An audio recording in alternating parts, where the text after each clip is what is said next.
Ito ang radyo ng bagong henerasyon. Sumasahimpapawid sa pamamagitan ng internet at live streaming. Radyong pinagkakatiwalaan ng sambayanang Pilipino.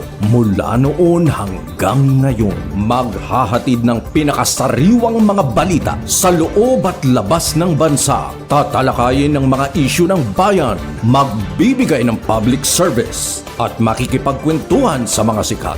Mula sa puso ng Metro Manila, sumasahimpapawid live ang DZGG, ang radyo ng bagong henerasyon.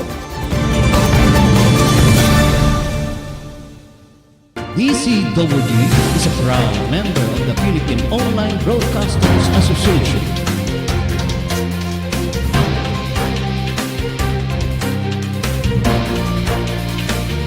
Balitang Pilipinas Worldwide. Programang siksik sa balita, komentaryo at serbisyo publiko. Ang mga balita ay tatalakay ni Boyet Guillermo, magbibigay ng puro-puro at paglilinaw sa likod ng mga balita na nagmumula sa sikat na tao. Sa bahagi ng Balitang Pilipinas Worldwide, hindi mawawala ang serbisyo publiko para sa mga kababayan na nangangailangan ng tulong. Balitang Pilipinas Worldwide. At ito, pagdating balita si Boyet Guillermo.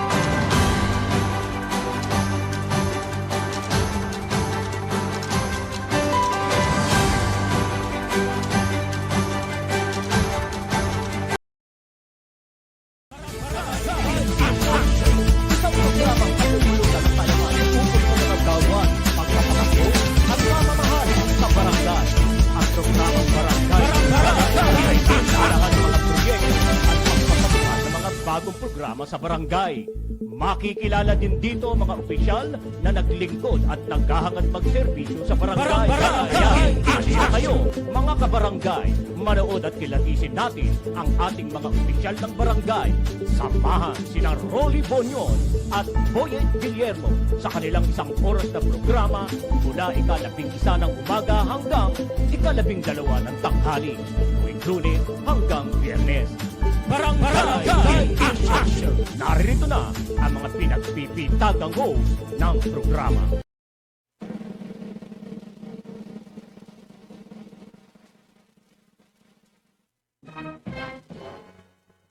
Yes! Hello! Hi! Magandang umaga po sa inyong lahat sa 44,22 barangay sa buong Pilipinas. Muli po, narito na naman po tayo sa isang edisyon ng ating Barangay in Action. Tayo po ay nasa araw po tayo ng Martes, September 12, 2023. Yan. At muli po, tayo po ay magsama-sama sa loob po ng isang oras na ating pong pagtalakay. At pag-usapan po natin ang ating pong mga barangay at ang ating mga opisyal ng barangay, kung ano-ano ang kanilang mga gawain, kung ano ang kanilang pinagkakaabalahan sa mga panahon na ito. Ano? Yan. Ating pong magsama-sama tayo. Magsama-sama tayo na pag-usapan po sila. Sapagkat ito po ang programang ito, ang katapat. Ito ang katapat nila para atin silang i-chismis, i-marites, i-broadcast. Ito ang programa para sa kanila. Ang Barangay in Action. Ayan. Alright. Siyempre, napapanahon na sila ay ating pong mga pag-usapan. Sa ngayon nga po dahil panahon na ho ng eleksyon, malapit na ho ang kampanya, ang eleksyon, nararapat lamang po na sila ay ating kaliskisan. Oo, kaliskisan natin sila. Yan, oo. Sila ay ating tahigan. Hindi tahig. Tahig pang ano ho yun eh. Pang ganun ho ng manok. Ating pong kaliskisan. Ating Anong dapat isa pa? Ano pa? O di anuhan natin. Ano ba iba pang tawag daw kaliskisan? Suri-suriin natin. Amoy-amoyin. Wag naman amoy-amoyin. Wala tayong pag inamoy-amoy mo nako baka iba ang maamoy mo. Ayan, ano? Alright. So, kamusta na ba ang ginagawa ninyong pagmo-monitor sa kanila sa mga panahon na ito? Ayan. Maaari po nating pag-usapan. I-text po ninyo dito. Oo, wag nyo lamang pong banggitin ang barangay ninyo. Oh, wag lang ho ninyong banggitin ang barangay ninyo. Basta itimbre nyo lang ho sa akin at atin pong i-dribble-dribble yan. Ano? Atin pong bigyan natin ng pansin. Oo, bigyan natin ng pansin yung kanilang mga pinagkakaabalahan ngayon. Abalang-abala na. Ano? Dahil bakit natin nasabi? Marami diyan na marami kasi no na marami na hong napatawag. Napatawag na ho ng Commission on Election yung mga kandidato na talaga naman ho na binabaliwala. Binabaliwala ang mga babala. Ang mga patakaran sa halalan, yan, samantalang mga barangay official pa lamang, nagpapakita na ng kanilang mga pangit na pag-uugali. Ano? Pangit na pag-uugali. Dahil sinabi nating pangit, dahil yun na nga ano? Yung mga batas na dapat sundin ay hindi tinutupad, hindi sinusunod. Oo. Kaya yan, mga masasabi natin sila, yan yung mga nakakapangambang mamuno sa ating barangay dahil dyan pa lamang ho, sa umpisa pa lamang po ng mga sa eleksyon, ano? Nag-uumpisa pa lamang ay nakikitaan na natin sila. 'Di ba? Nakikitaan na natin na nagre-reflect ho sa kanila 'yung kung paano ho kasi nila gagampanan ang kanilang tungkulin. Ano ba mga tungkulin nila? Unahin natin sila ho ay magpapatupad ng mga batas ng ating bayan, ng ating lungsod, ng ating pambansang pamahalaan. Oo. At syempre sa barangay. Ano? Dahil ang barangay ang frontliner. Yan ang unang dapat i-implement kung ano man ang dapat na i-implement na mula sa ating kataas-taasan, mula sa ating matataas na opisyal ng ahensya ng ating pamahalaan. Pero pag ganun nga, hindi nila naipatutupad 'yon. So hindi natin maunawaan sinasadya ba nila? Nilalabag pa talaga nila o talaga namang kusang likas na hindi alam ipatupad, hindi alam unawain ang mga batas natin. Di ba?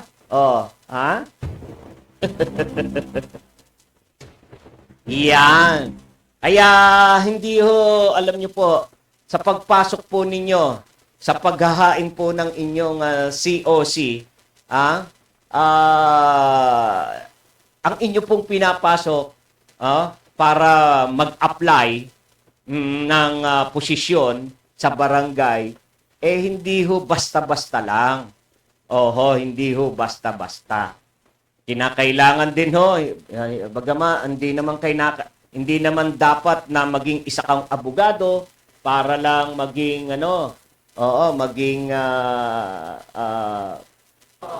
para lang maging opisyal ka ng barangay. Hindi na ho kailangan na nakatapos ka ng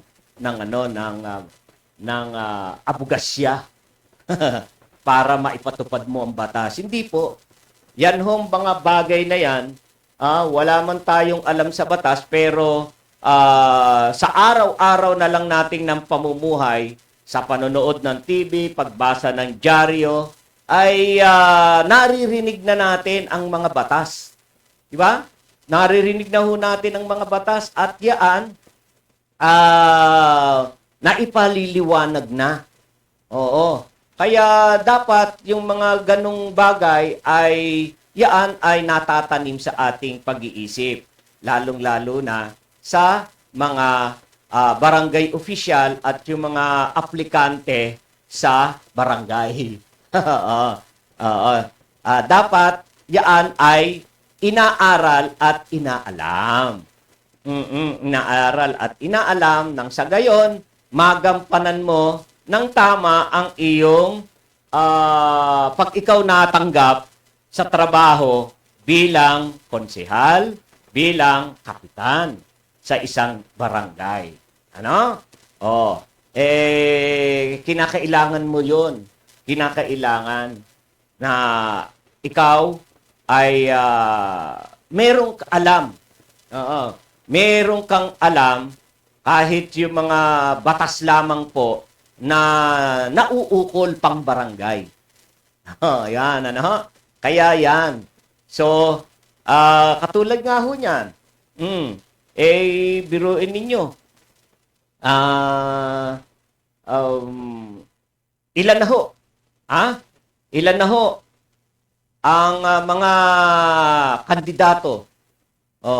Mga kandidato na pinatawag ng COMELEC ni COMELEC Chairman George Garcia. Laba. Tumataas, Tumataas ang bilang ng mga kandidato na kailangang magpaliwanag dahil sa nilabag po nila ang maagang pangangampanya. Nilabag po nila ang premature campaign. Ang premature campaign po, ang ibig sabihin niyan, ikaw ay nangampanya ng wala sa takdang panahon. Meron hong itinakdang panahon ang COMELEC para ang mga kandidato sa barangay at SK eleksyon ay mangampanya. May takdang araw. Ano po yun? Yun, doon pa lang ho sa October, sa darating na October 19 hanggang 28. So, merong siyam na araw pa. Binibigyan pa ng siyam na araw, no, sa pangangampanya. Pero ano pa lamang ho tayo ngayon? Ano pa lamang ho tayo? September pa lang. Marami na. Marami na ang maagang nangangampanya. Ang tawag natin sa kanila, sila yung mga kandidato na magulang din. Parents din. Parents din ho sila. Yan. Mga parents ho sila, magugulang. Yan. Siyempre, pag magulang ka, ibig sabihin din, katumbas po yan ng panlalamang. Pag sinabing panlalamang din, nandadaya ka na. Nandadaya ka na. Ayan. So, panlalamang, pandaraya, meron ho tayong batas tungkol nga ho dyan. At meron niyang kaakibat na parusa. May parusa ho dyan. Doon mo muna ako lagay sa ano. Yan. May parusa ho yan. Kaya ganon, naipatawag ho sila kahapon ho, biruin ninyo, no? Umaabot na ho sa mahigit na 9 na mga kandidato. Oo. Ang ipinatawag ng Commission on Election, pinadalan sila ng show cause order. Show cause order. Nako, mga legal term po yan, ano? Simpleng ano na lang sa pangunawa. Kinakailangan nilang magpakita. Merong sulat na pag-uutos na sa mga kandidato na magpakita, humarap sa Commission on Election para ipaliwanag kung bakit hindi sila kakasuhan ng premature campaigning. Yan ang ipaliliwanag nila.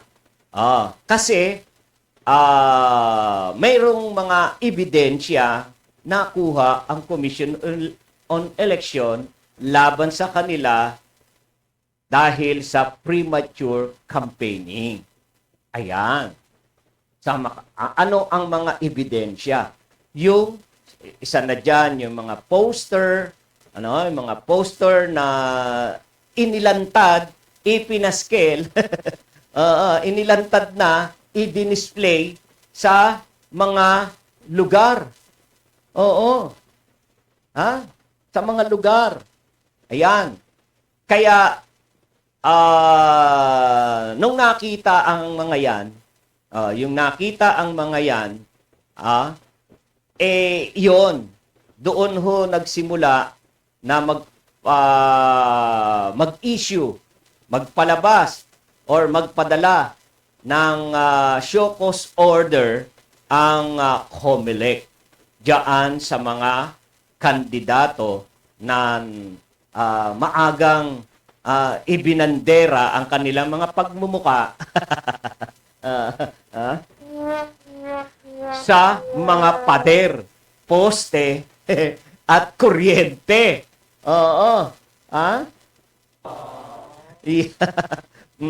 Kaya ayan. So, ayon kay Chairman Garcia, yan, binibigyan ang mga kandidato ng 3 araw.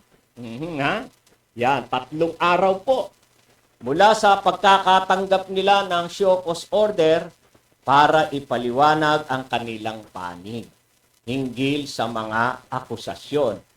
Poster pa lang ang yun. Paano ho kung meron pang video?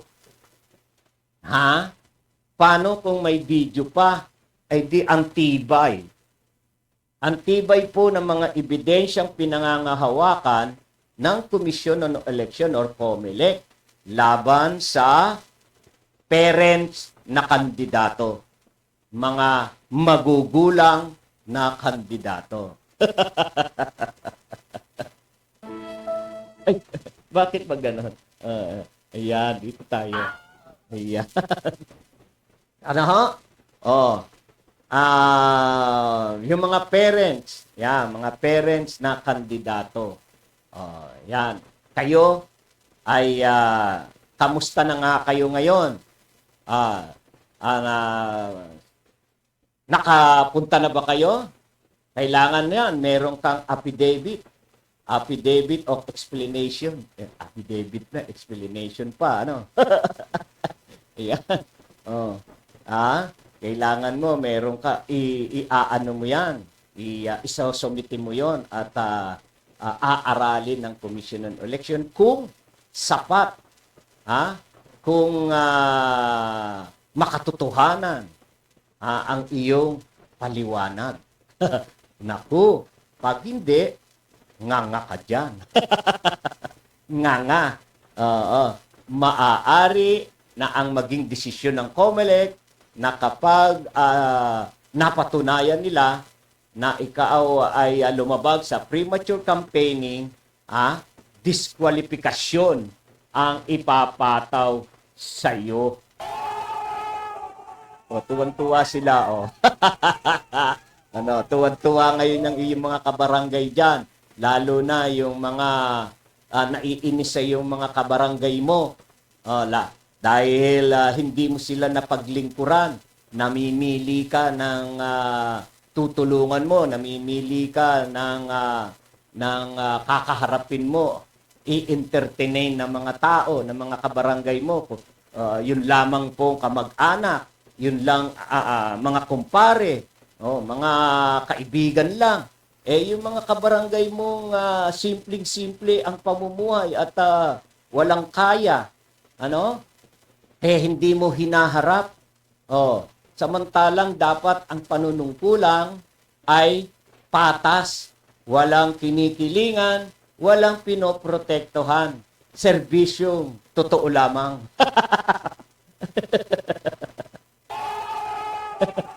Ayan, may nagaya tuloy tayo. Di ba? Pero totoo 'yon. Yun ang nararapat sa isang tinatawag nating mga public servant. Public servant, mga lingkod ng publiko. Lingkod po kayo eh. Lingkod po kayo. Kaya dapat patas.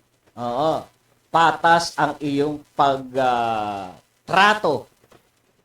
Pagtrato. Patas ang pagtingin. Hindi ho dokling.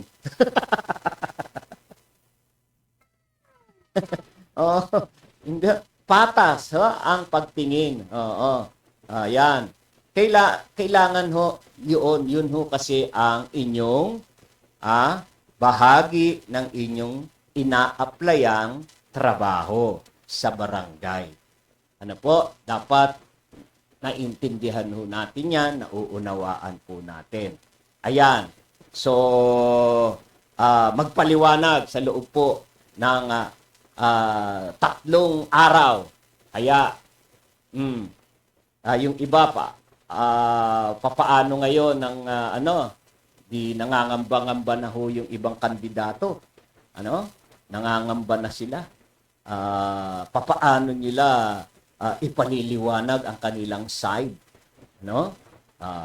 Nakto, kung ikaw ay magaling magsinungaling, kailangan ng pagsinungaling makatotohanan.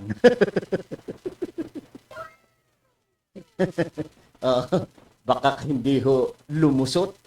Baka hindi lumusot sa Commission on Election ang mga kasinungalingang malayo sa katotohanan. Ba't ang ingay niyo ba? Yan, So, alam niyo, matatandaan na mapaulit-ulit po na nagbabala nga ang COMELEC laban nga po sa premature campaign. Nag-uumpisa pa lamang po ang paghahain ng COC. Lagi nang paulit-ulit hong pinapaalala ni COMELEC Commissioner George Garcia ang mga batas, ang mga patakaran sa halalan. Ayan. Sinabi pa ho ni Garcia, kapangyarihan ho. May kapangyarihan ang COMELEC na mag-imbestiga at maghain ng sariling reklamo laban sa mga kandidatong nakagawa ng mga paglabag sa halalan. Ayan. Kaya, COMELEC ang kalaban nyo. Kung una, ay walang nagre-reklamo, walang naghahain ng reklamo laban sa inyo, walang naghain na katunggalin ninyo, ngayon, hindi na po pwede. Talagang kakalusin na kayo. Kakalusin na kayo ng COMELEC, kayong mga traditional, traditional politics. Oo, kayo yung mga batikan. Oo, mga parents na kandidato. Sa Tagalog ay magulang na mga kandidato. Ayan. Oh, ano? Yan, mga magugulang na kandidato. Parents, candidates. Kaya, yung iba dyan, nagpaano naman din, nagpaliwanag na.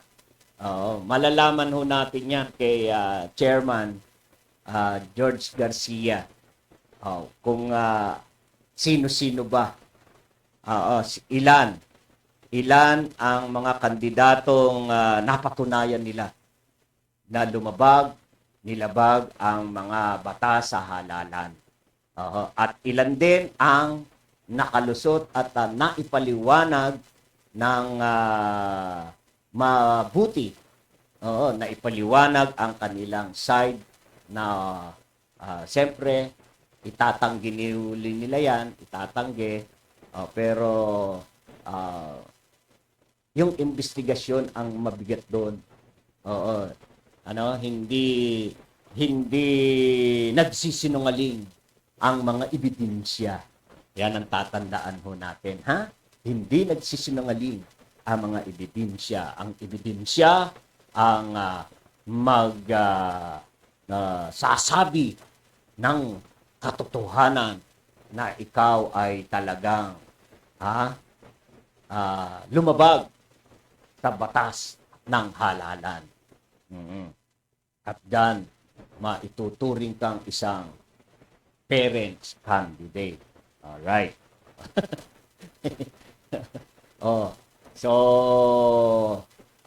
Kayo naman pong mga iba dyan na mga kandidato,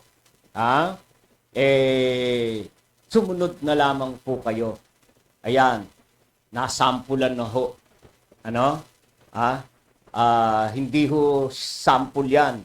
Yan ay talagang pursigido. Pinursige ng COMELEC para ang batas ng halalan ay sundin ng mga kandidato at para sa mga darating na eleksyon ay ang lahat ng kandidato ay susunod din upang maging malinis, maganda, at tahimik ang halalan. Yan ang layunin ng COMELEC kung bakit nila mahigpit na ipatutupad ang mga batas sa halalan. Kaya tayo, yung mga kandidato na ay lumaban ng parehas. Lumaban tayo ng parehas. Huwag na ho din nating tularan. Yung mga kandidato na talaga hong nilalamangan kayo, hayaan nyo sila, tingnan nyo. Hindi ba kung sinuklian ninyo ng kamalian ang ginawa ng inyong katunggali sa halalan, hindi ba kasama din sana kayo? Pero dahil hindi mo sinuklian tinularan ang kanyang panggugulang, ang kanyang pagiging parent, di ba? Hindi ka namumroblema ngayon. Hindi ka ngayon kasama sa ipinatawag. So, yan ang talagang kahihinatnan. Yan ang kahihinatnan ng isang kandidato. Dalawang bagay lang. Ikaw ay mapapabuti o mapapasama sa iyong pagtakbo sa eleksyon. Kung ikaw ay nagkamali, Oho. At walang alam sa mga batas o kaya ay talagang ini-ignore mo, binabaliwala ang mga batas, ayan ang katapat mo. Ha? Ayan ang katapat mo. Ang mga batas na mahigpit na ipatutupad ng COMELEC. Right? Ako, kawawa naman. Ano? Kawawa naman. Yung iba ho dyan, iba dyan na napatawag, malamang hindi nga naintindihan ng batas. Kaya ayun. Oo. Hindi inaalam at sige lang, ano? Akala, wala yan, no? Mga ganyan, no? Lalo na yung mga incumbent. Yung mga incumbent at yung mga re-electionist na yan, nako, sanay na sila dyan. Kasi ilang eleksyon na rin ang mga nagdaan. So, yung iba, nakalusot sa mga kanilang mga pinaggagawa dahil walang naghain ng complaint laban sa kanila. Hindi na kumbaga pinalagpas na lamang ng kanilang mga katunggali dahil ayaw rin na inunawa na lang at tinanggap na lamang ang mga pangyayari. Kaya ganon. Sila tuwan-tuwa naman yung mga tao na yan, no? Yung mga kandidato na yan na hindi sila nahainan ng petisyon or complaint sa COMELEC. Pero ngayon, di ba? Ngayon, sige, subukan ninyo ang COMELEC. Subukan ninyo. Kumikilos ang COMELEC ngayon. Nag-iikot ngayon. Nag-iikot. Pag may nakitang pero sa mga darating na araw na eleksyon, campaign period, ayan, asahan na rin ho natin na maglalabasan na yan. Pero mag-iingat pa rin kayo. Mag-iingat pa rin dahil may mga lugar lamang. May mga lugar lamang na dapat itinalaga ang COMELEC para doon ipaskil ang mga pagmumuka. Ang pagmumuka ninyo. Oo, mga kandidato. Yan. At syempre, babantayan pa rin ng COMELEC yung labis ang sukat. Labis ang sukat ng campaign materials. Yan. Pag dyan ay lumabis pa rin ang mga sukat, yan ay merong karing nilabag na batas. So, kaya kaiingat ho kayo, alamin at humingi ng mga hingin ninyo ang COMELEC resolution. Yan. Kaugnay ng election 2023 na ito. Kaugnay ng Barangay SK election 2023. Andun ho lahat sa resolusyon ng COMELEC. Hindi ko lang ho maalala kung anong resolution na number po yun. Yan. Kaya para hindi ho kayo magkamali, hindi ho kayo magkamali at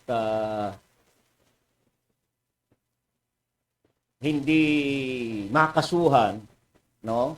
Yon, alamin ho ninyo sa COMELEC resolution for Barangay and SK election 2023.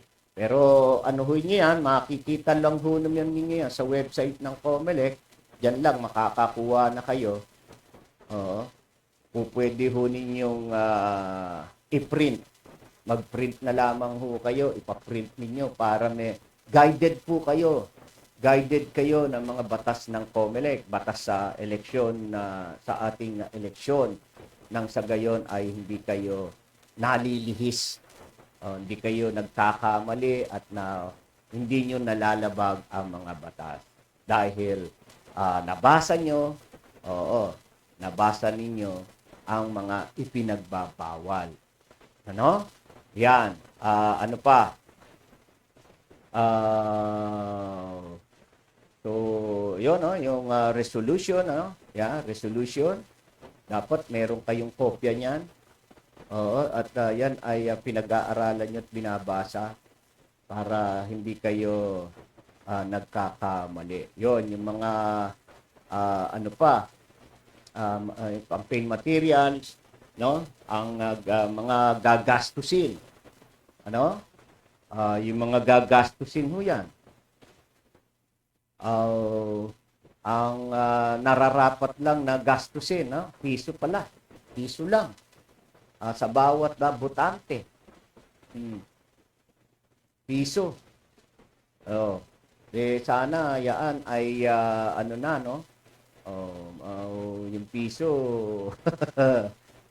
Hirap kung sino pa ba tatanggap ng piso ngayon? Sa campaign, Sa campaign naman ho yun. Natural. Bigyan ka ng piso ng isang kandidato. Ito lang ang sinabi ng COMELEC. Wag mo nang ibigay sa akin. Ito lang ang nakatakdang pwedeng igastusin ho naming mga kandidato sa bawat botante, piso. Wala tayong magagawa. Kailangan nating sumunod. Ayan. Piso. Ano bang pwede mong ibigay sa piso? Yun, candy. Magbigay tatlong piso na isa candy. Piso isa candy. Ay, nako. So, hindi magarbo. Sa magdalit sabi po, itong barangay at SK election ay hindi nga pinapahintulutan ang magarbo na eleksyon. Kaya nga po, hanggang doon lamang po nilimitahan. Nilimitahan ang bawat galaw. Ng isang kandidato, nilimitahan ang kanilang yung klase ng kanilang pangampanya. Ito ho ay ang election din ho natin non-partisan po ito. Non-partisan. So, hindi maaring partido. Yan pa. Hindi po pwedeng kayo ay nagtitikit-tikit. Pero paalala din po yung mga nagpo-post din ho ng mga kandidato, kahit wala daw huyang vote, yang inyong basta't kayo ay naghain na ng certificate of candidacy, ginagamit ninyo ang social media para ipaskil ang pagmumukha nyo, ay wala hong iniwan ho yan na ikaw ay maagang nangampanya, maaga kang nag-post ng iyong tarpaulin, ng iyong poster. Diyan ho sa consider po yan. Kinukonsidera po ng COMELEC na yung pagpo-post ho ng kandidato, meron ako mga nakikita. Meron akong nakikita na maraming mga kandidato sa barangay na pinopost nila ang kanilang grupo. Meron pa silang slogan, Team Bulakbol. Team Friday. Ayan. May mga ganon. Ay, nako. Bawal ho yan. Bawal. Oho. Wag na wag ho ninyong gagawin ho yan. Wag na wag na gagawin. Kasi, pag nakita, binabantayan ho ng COMELEC ang social media.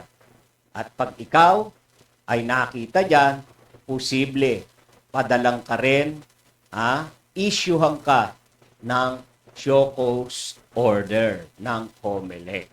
So, problema, no? Mamumroblema ka lang.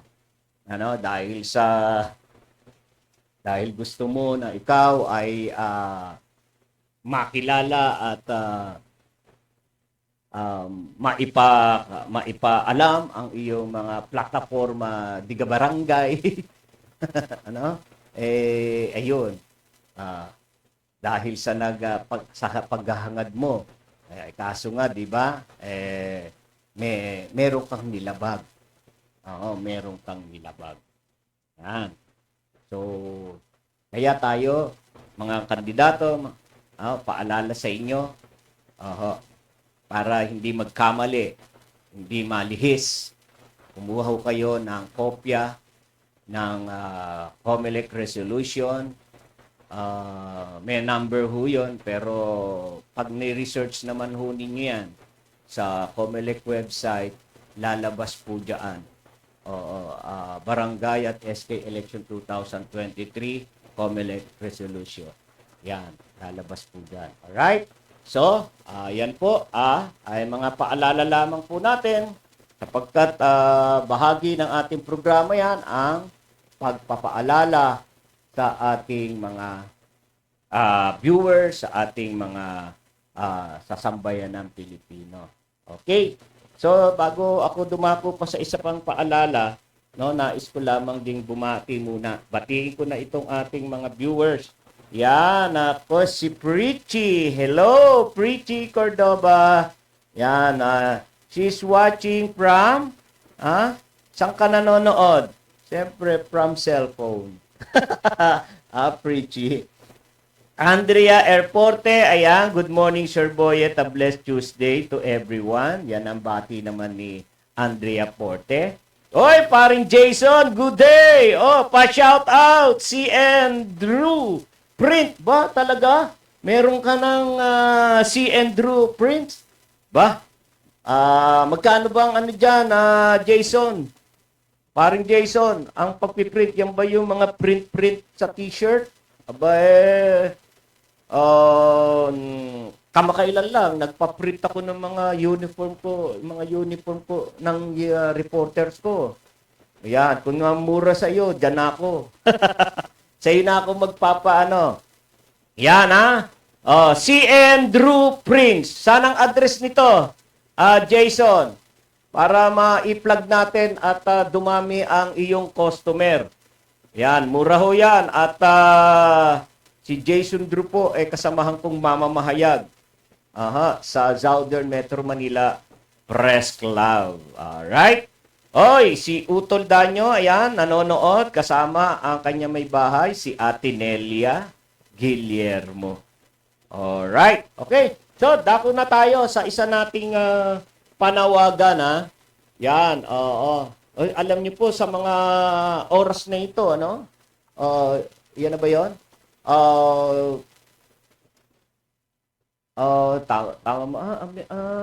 Meron pa ba? September 11, kahapon nagsimula na yung payout na binibigay po ng ating pamahalaan doon po sa mga rice retailer na napilitan pong nagbenta ng mura sa kanilang bigas. Bilang pagsunod po sa ating pong sa price ceiling po ng ating pamahalaan. Yan, nagbenta po ang ilang mga rice retailer. Kaya identified naman po sila. Kaya hindi makaka-penetrate dyan yung iba na hindi naman nagbenta. Kasi nag-ikot din naman po ang DTI, nag-ikot ang mga opisyal ng ating pamahalaan para makita kung sino-sino yung mga retailer na talagang sumunod, no, kahit palugi. Oo. So sila po, dahil sa kanilang pagsunod, ayun. So bibigyan ho sila ng ayuda ng ating pamahalaan. Sa Parañaque ho City Hall, yan. Sinimulan ho yan kahapon. Ganon din po sa Navotas, sa Parañaque, Parañaque City Hall ginanap. Sa Navotas naman po, sa second floor po ng Navotas Sports Complex. Nag-umpisa ho sila ng alas 9, alas 10. Sa Pateros, ayan, Mayor requested to have schedule on Tuesday. Ngayon yan. Sa Pateros, September 12, assign DTI monitors for the payout. Yan. Alright. So, sa iba't iba pang mga lugar, sinasagawa din po yan.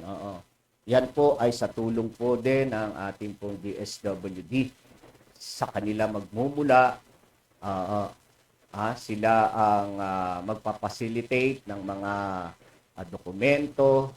Ayan din, ang DTI, nagtulong-tulong po sila para ho maayos na ipamigay ang tulong para ho sa ating mga rice retailer na nagbenta ng kanilang bigas ng palugi. Ganun pa man, lugi sila, subalit nakatupad sila sa kautusan ng ating pamahalaan. Kaya naman, dahil sa pagtupad nila, ayon, ang gantimpala naman po. Hindi naman natin masasabing ano yan. Pero malaking bagay na rin po yan.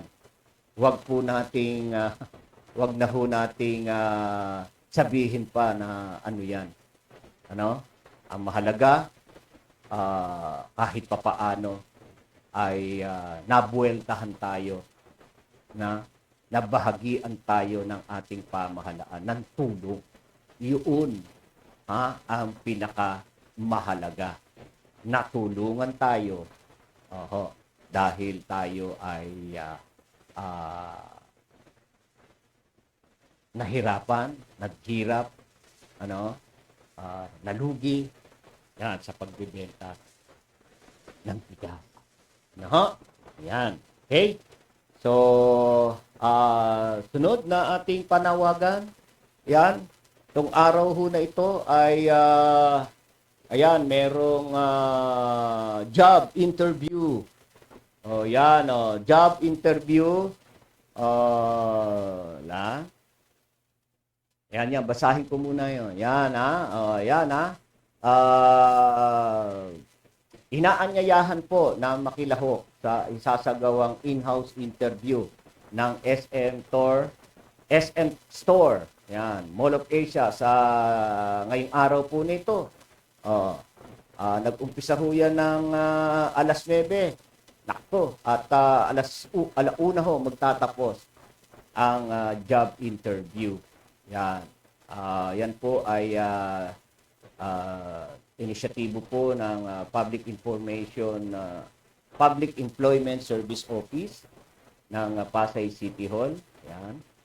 So, inisyatibo po ni Pasay City Mayor Emmy Calixto Rubiano at Congressman Tony Calixto para sa mga taga-Pasay. Taga-Pasay po, ang priority. At taga-Pasay lamang po yung pwedeng ma-interview. Ayan. At huwag pa kakalimutan ang mga dapat dalhin. Huwag kakalimutan ang dapat na attire. Mag-toothbrush.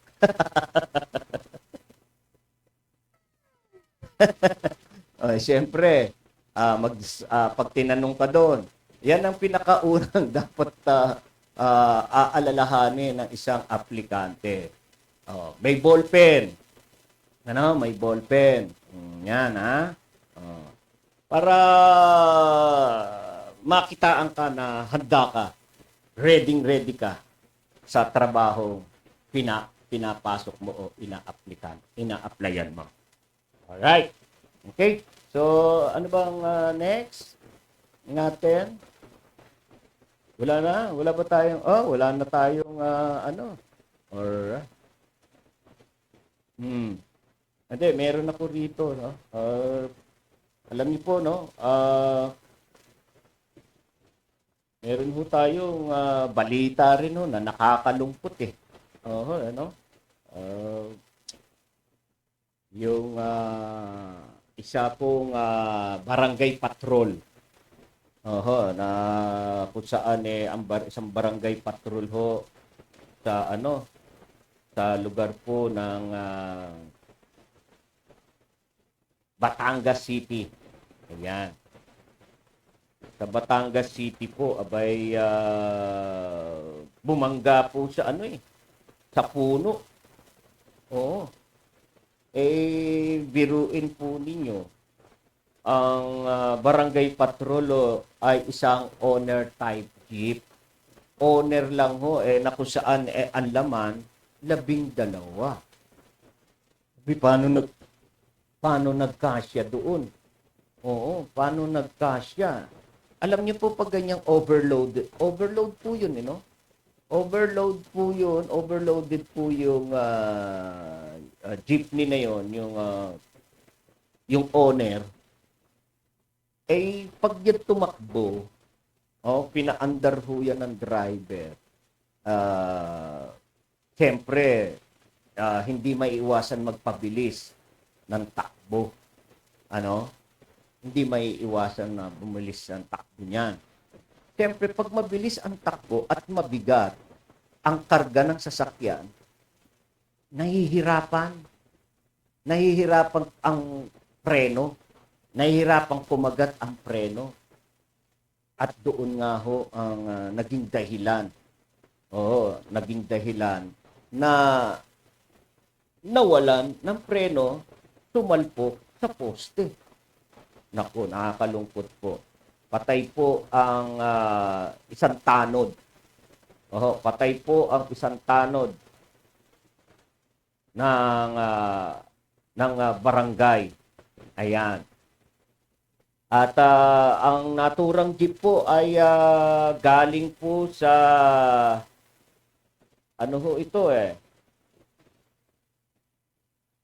galing po sa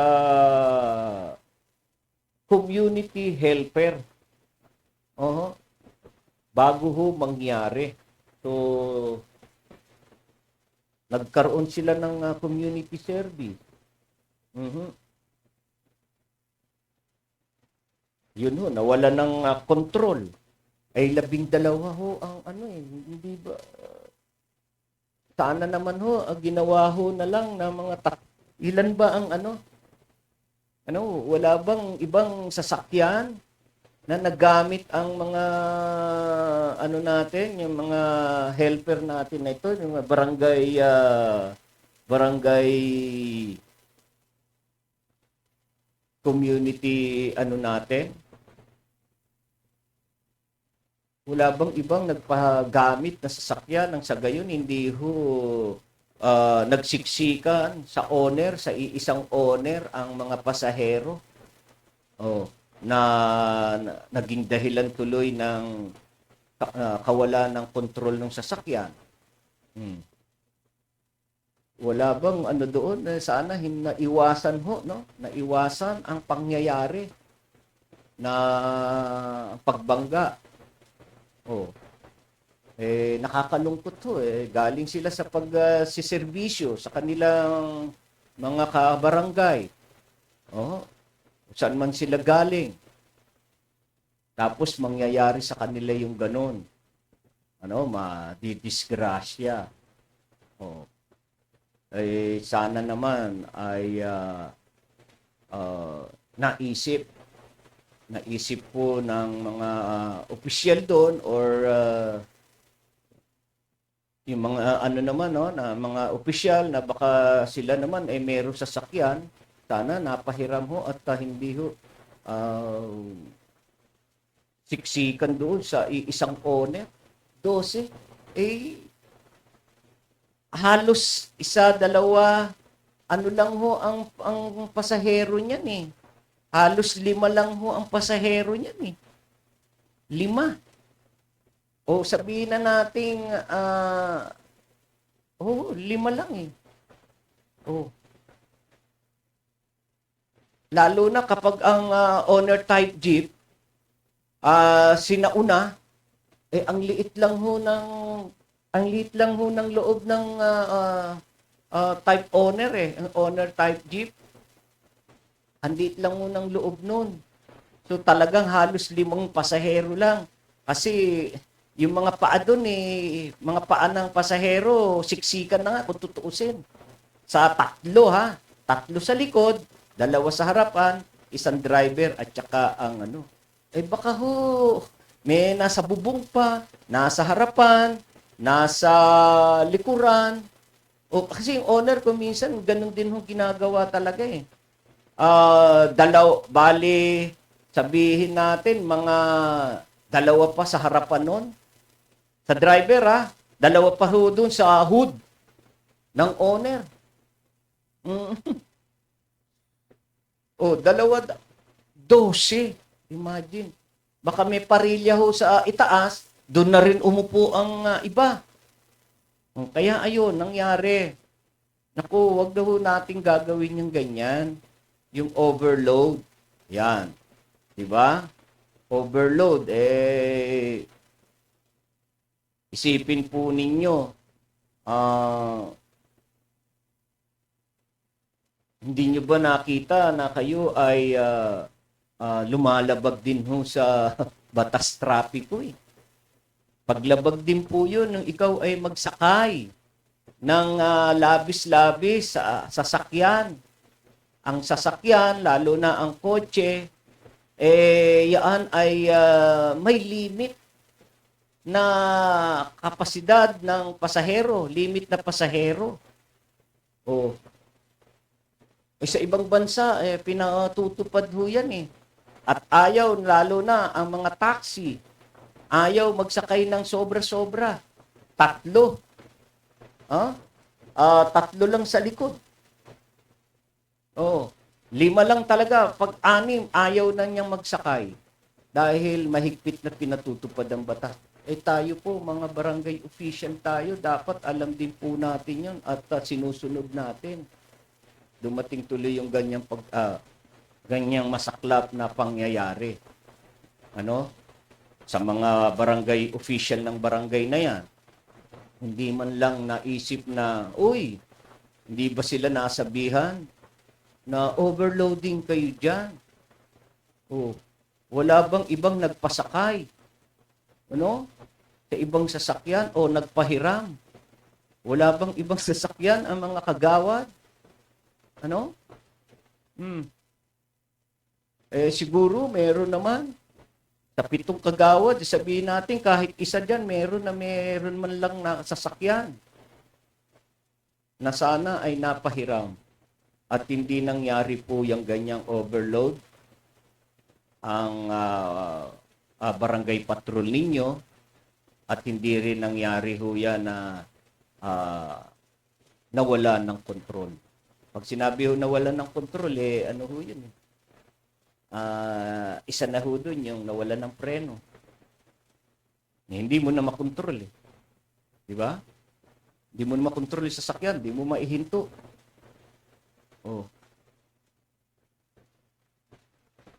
Ay, nako, nakakalungkot. Sana nag-ingat. Nakita ng mga opisyal na hindi dapat gawin ang overloaded sa sakyan ng hindi nangyari ang trahedya na yon. So, alright. Wala na ba tayo? Babate? Okay. So, yung sa pangyayari na ho yun, yun, isa ang patay ho. At 10 ang sugatan. At isang tanod ho yung barangay tanod po yung namatay. Paano ho yan? Nakakalungkot. Uuwi ngayon na bangkay. Sige po, tayo ho ay wala na hong oras. At ako po ay pansamantala na pong magpapaalam sa inyo at nag-aanyaya pa rin po mamaya sa alas 5 hanggang alas 6 sa ating pong programang Balitang Pilipinas Worldwide. Yan, tayo po ay magbabalitaan at magtatalakay po ng mga nasa likod po ng ating mga balita. Maraming salamat po sa lahat po ng nanood sa araw na ito. Yan, kay Richie Cordova, Andrea Forte, paring Jason, Drew, at si Utol, Danyo Guillermo. At yung iba, hindi natin mabasa. Bagamat marami hong nanonood, hindi nagko-comment. Magko-comment po kayo. Magko-comment po kayo para lumutang ang inyong pangalan nyo. Mabanggit ko naman po at mabati kayo. Alright? So, muli po, maraming salamat po sa inyo. At ako po ay nag-iiwan po sa inyo ng katagang. Nawa, tayo po ay pagpalain ng ating Panginoon, samahan at ingatan sa ating mga patutunguhan at anuman ang ating ginagawa. Magandang tanghali po sa inyong lahat. Tayo po ay magsasara na ng ating tilo ng ating programa. Maraming salamat. Magandang tanghali. Bye. Ang DCWG, inyo ito, dito, kayo ang bida. Ito ang radyo ng bagong henerasyon. Sumasahimpapawid sa pamamagitan ng internet at live streaming. Radyong pinagkakatiwalaan ng sambayanang Pilipino. Mula noon hanggang ngayon, maghahatid ng pinakasariwang mga balita sa loob at labas ng bansa. Tatalakayin ng mga isyu ng bayan. Magbibigay ng public service at makikipagkwentuhan sa mga sikat. Mula sa puso ng Metro Manila, sumasahimpapawid live ang DZGG, ang radyo ng bagong henerasyon. DCWG is a proud member of the Philippine Online Broadcasters Association.